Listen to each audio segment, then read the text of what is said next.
Yeah. New class. Come on. Old It's school. for the Yeah. old school. Look. And how we Green living ass out there. twin. I got a plan, sorta. All I need is one mic and a camcorder. You might have heard of luck. If you never did, you should turn this up. Let go. And take a good listen to the street knowledge that the hood missing. I got a plan, sorta. All I need is one mic and a camcorder. Thank you for joining us again here at Men in 10, where we talk about issues that are real to us men in 10 minutes. My name is Christian Cole of the Student African American Brotherhood here at Stony Brook University. I'm joined here with... My name is Isaiah Jake Harris. I'm the Sergeant at Arms for the Student African American Brotherhood. William Braxton. I'm the Community Service Chair of the Student African American Brotherhood. All right, so thank you guys for joining me again. We're going to continue our conversation. And we discussed criminalization of black males, and we started to get into how it relates to higher ed and how it manifests itself in higher education. So I just want to hear a bit more about how you guys feel the idea or the realization that you are sometimes perceived with a criminal element just because you're black in general situations, but specifically in your educational and academic endeavors, especially at a predominantly white institution. I think you're combating a pre-existing ideology based on the professor, TAs, faculty, administration, etc.'s past experiences with people who have looked like you. Especially at a predominantly white institution where the black student population is less than 10%. You sometimes struggle to find someone who looks like you, someone who represents what you want to be, is either fulfilling a career goal that you're striving towards. It's very hard to find that relationship. And we have allies here on campus and some great mentors that we found, but it's not something that's overtly presented. Specifically the context of trying to communicate with professors, things of that nature. Like I was saying before, it's not always an aspect of specifically decriminalization, but it's just breaking through a lot of stereotypical barriers that are placed in front of you. And I feel like personally, with a lot of the engagements and situations that I've had, is people underestimate my intelligence and think that they have to talk down or oversimplify things so that I can understand it. But I actually think that that's a disservice, not just to me, but to anyone of my culture in general to make that sort of assumption. And, I think it's also a battle within yourself. It's a battle with what preconceived notions you may have from past experiences.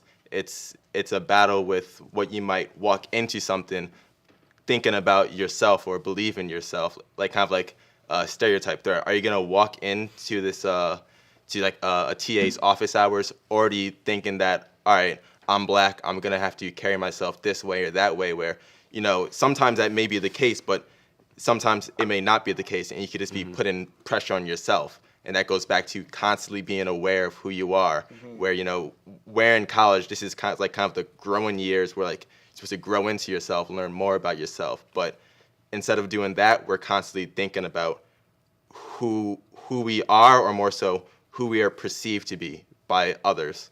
So I love that word you use, battle. Let's talk about a battle. And in aspects, we tend to think battle physically, but let's talk about the mental battle. A lot of black males go through a mental battle that they're not prepared for, and they're not willing to even admit to themselves.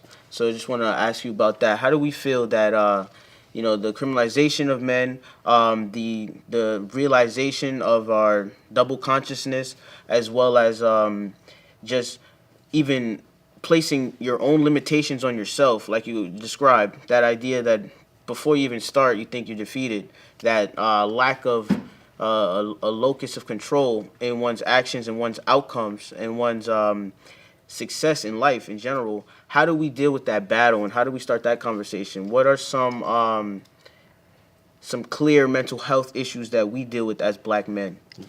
I think, you kind of asked like a multiple questions, so I'll start with how I feel about the battle. I think, even like realizing this is a mission within itself.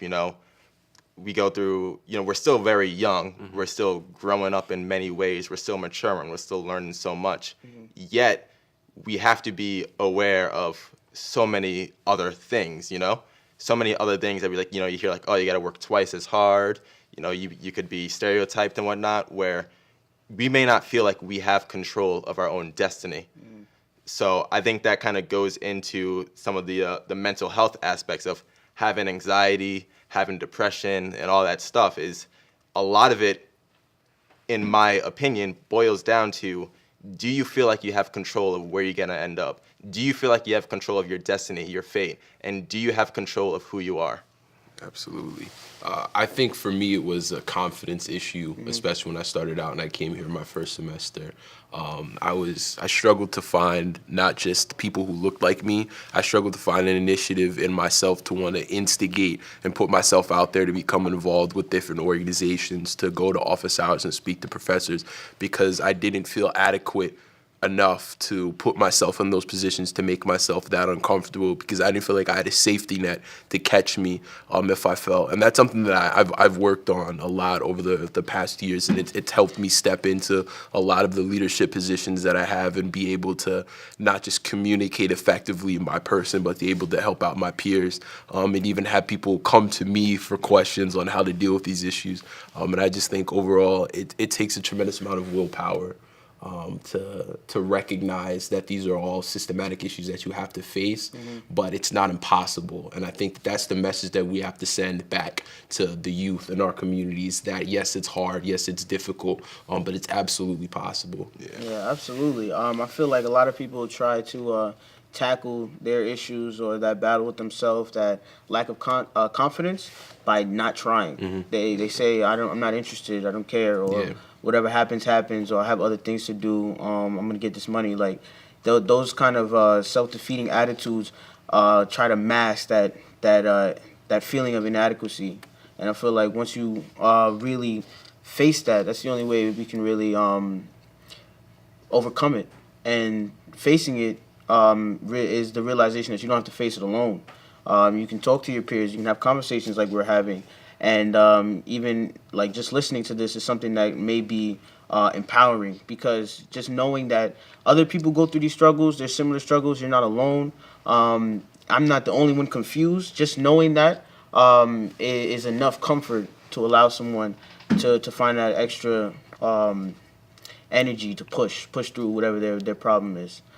So we talked about drugs in our last segment, and I just wanted to hear a bit more about how how opioids and cocaine versus crack and weed are sort of done looked at in two different ways. I think you can look at it with the terms of who's using the drugs. You hear about in the popular media, they talk about the stereotypical frat or rich white kid is the person who's abusing the opioid prescription drugs and things of that nature, whereas on the other side, it's African American and underprivileged minorities groups who are taking advantage of the weed and the crack, because of, you were talking about the connectivity between the implicit bias that happens between these associations. And I think it extends beyond that there's social connotations that are associated with these drugs. You can look at cocaine. People do cocaine or other, accelerating stimulant drugs to prepare for examinations. So there's this aspect of success that goes with that, wealth and richness associated with that. Whereas on the other side, they're looking at people who are using weed and crack. They're lazy, they're not clean, they're poor, they're not taking advantage of the situations around them. And I think that all of these implicit biases are what's so damning to everyone around us. That's crazy. So just to wrap up, like we spoke about multiple issues that face us as black men, and to tie up that higher education aspect, what are some issues as far as like perception as being a student in our institutions? I think you have to challenge yourself to recognize the stereotypes around you and step through them and be that gateway for those around you. Okay. And I think you just gotta kind of work to realize who you are and not let what others think, as well as not let what you may think of yourself and your own community define you. All right, so that concludes our segment for today, and we thank you for joining us.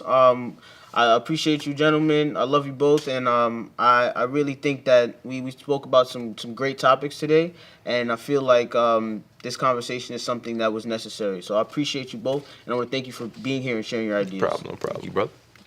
All I need is one mic and a camcorder.